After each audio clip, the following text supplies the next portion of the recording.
አራት ናቸው የንስሐ መግቢያ መንገዶች።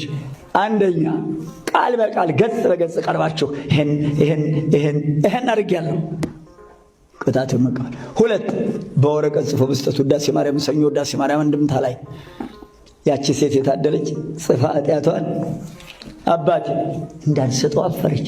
አባቴ ይፋቅልሽ በለኝ። ገለጥ ስታደርገው አንድ ቀርታለች። አባቴ ያቸው የፈራዋት አላሳርፍ ያለችኝ ህሊናዬን የምትጎስብ ስወጣ ስገባ የምታቃጥል ይቀርታ ለእኔ አይቻለኝም ሂጂ አላት።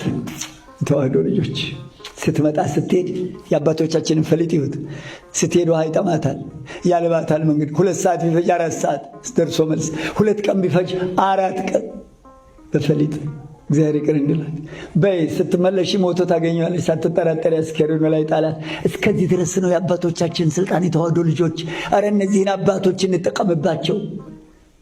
ካህናትን እኮ የሾመ እግዚአብሔር ነው። ስልጣን ድውይ ፈውሱ፣ ለምጻን ጹሙ፣ ታንሱ፣ በከንቱ ተቀበላችሁ በከንቱ ስጡ፣ እስከ ዓለም ፍጻሜ እኔ ከእናንተ ጋር ነኝ፣ ወደ ዓለም ሁሉ ሂዱ እኮ ነው ያለው። እንዴት ያለ ሹመት ነው! ድውይ መፈወስ፣ ሙት ማንሳት። ክቡራን እኮ ናቸው ካህናት አባቶቻችን እኮ ከባዶች ናቸው እኮ። አንደበታችሁ ቢፈራ ጽፋችሁ ድርጊቷን ብቻ ሰርቄያለሁ፣ ዋሽቻለሁ፣ አምቻለሁ፣ አመንዝሬያለሁ፣ ዘፍኛለሁ ድርጊቷን ብቻ። እንደው ከዕለታት አንድ ቀን እንደው ገንዘብ ከኪስ ያጣሁና ቤት እንጀራ የለም እንደው ራበኝና ሰረኩ። ምን ያደርጋል ይሁሉ አተተ ምን ይሰራል ይሁሉ መከባተር። ሰውየው ፍርድ ቤት ሄዶ ለምን ገደልከው? ያለታ ጫትን በላ ነበር፣ መጠጥ ጠጥተናል፣ ሞቅ ብሎኛል። ሰውየው ምን እየጨመረ ነው በላው ላይ? በገዛፉ ወንጀል እየጨመረ ሞቅ ብሎኛል፣ ከዚያ በኋላ ገደልኩት። ዳኛው የሚጠብቀው ምን የምትለው ቃል ነው? ይሄ ሁሉ አያስፈልግም። ዋሻው፣ ገደልኩ፣ ሰረኩ በቃ። ሶስተኛ የምትወዱት ባልንጀራ ወይስ ባላጋራ ነው? ስምንተኛው ጓደኛ ወይስ ጉደኛ አለ? ባልንጀራ የምትወዱት ባልንጀራ ካለ ወይም ጓደኛዬ ነው የሚባለው። ጓደኛ አይደለም ጓደኛ። ጓዳ ውስጥ ያለ ምስጢር፣ ቅቤው፣ ሽሮ፣ ጩኮ፣ አቤት ዳቦ፣ ውርጎ ወይ እና ወይዘሮ ስንዱን ከኔለሽ የቀመሙት ድቁሱ ሚጥሚጣው አረስንቱ ጓደኛ ምስጢሬ ገበናዬ ማለት ነው። እውነት ጓደኛ ካለ እናት ልጅ ይኸውልህ ነፍስ አባቴ መምሬ ገሌ ናቸው ስሜን እንዳትነግር ግን የነፍስ ልጅ ሆኖ በላቸው። እርሶን ለማየት ፈርቶ አብሮ ስለኖረ አቤት ይህን ኃጢአት እንዴት ይሰራል ብለው ይታዘቡኛል ብሎ እኔን ልኮኛል። ግን እንዲህ የምትልኩት ወንደኛ አለ። ገና አንድ ነገር የጓዴ ትላንትና አንድ ምስጢር ልንገርህ፣ ገና ምስጢር ነው ሲለው እዚህ ጋር ይሸቀሽቃል፣ ይወቀዋል። አውራ ይለዋል። ገና እኮ ገና ሳይጨርስ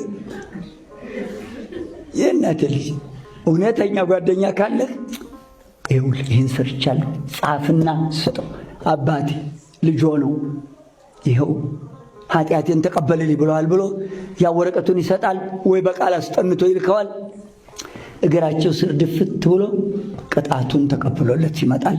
እግዚአብሔር ይፍታህ ብለዋል ሲሉኝ አቤት አባቴ ይፍቱኝ። ያ ተራራ የማይከልለው ደመና የማይገርደው አምላክ እዛ ሆኖ ይፍቱ ሲል እሱ እስከሚመለስ ድረስ በግንባሩ ተደፍቶ ተንበርክኮ ነው የሚጠብቀው።